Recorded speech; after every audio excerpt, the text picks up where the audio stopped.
Alors on l'a compris, le dispositif SARA a atteint un premier niveau de maturité. Qu'en est-il aujourd'hui? Est-ce que des nouvelles applications, ou en tout cas une évolution est projetée? Monsieur Lima? Alors tout d'abord, je vais me permettre de faire un petit retour sur la création de cet applicatif. C'est la Fondation des caisses d'épargne pour la solidarité qui a permis sa réalisation et ça a coûté des sommes très conséquentes. Mais la CNSA également est intervenue dans le cadre du projet de l'Allier de façon très significative avec la Direction générale de l'action sociale de l'époque en soutien. Et c'est quand même important de le rappeler qu'on a pu avoir tous ces soutiens qui se montent aujourd'hui à un total de plus de 400 000 € qui nous ont permis de faire ces développements, bien entendu avec une société informatique qui fait en exclusivité les travaux qu'on lui demande. Travaux qui sont le fruit de la réflexion des utilisateurs.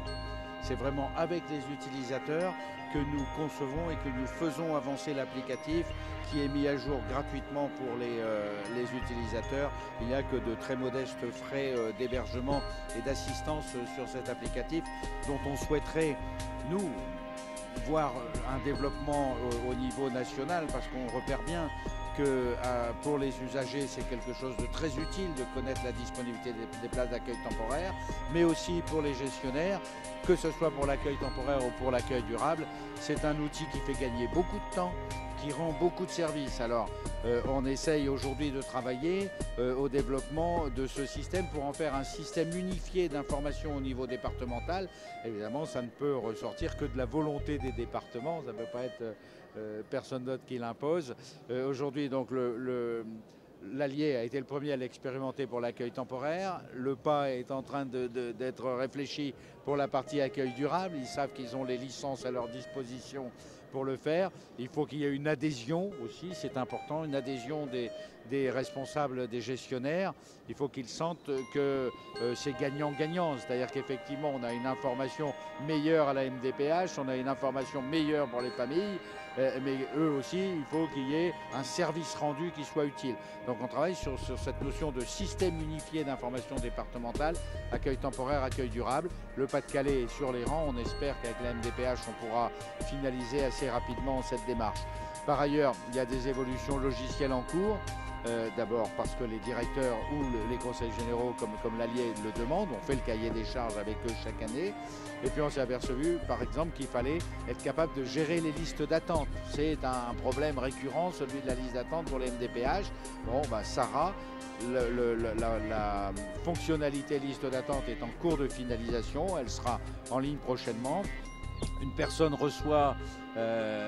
reçue dans un établissement, l'établissement dit votre candidature est entendable, mise en liste d'attente parce que je n'ai pas de place.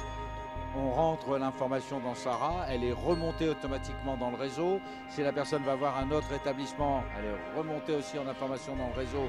La MDPH peut voir que la personne est en liste d'attente dans 2 endroits. S'il y a un endroit à la place qui se libère, il lance l'information. Premièrement, la MDPH est prévenue. Deuxièmement, l'institution qui avait également la personne en liste d'attente est prévenue et peut la retirer de sa propre liste d'attente. Et on aura normalement, si tout le monde joue le jeu et tient bien à jour cette information, on aura une gestion des listes d'attente en temps réel et dédoublonnée, etc. Voilà, c'est quelque chose, c'est une grande transparence qui est souhaitée par tous.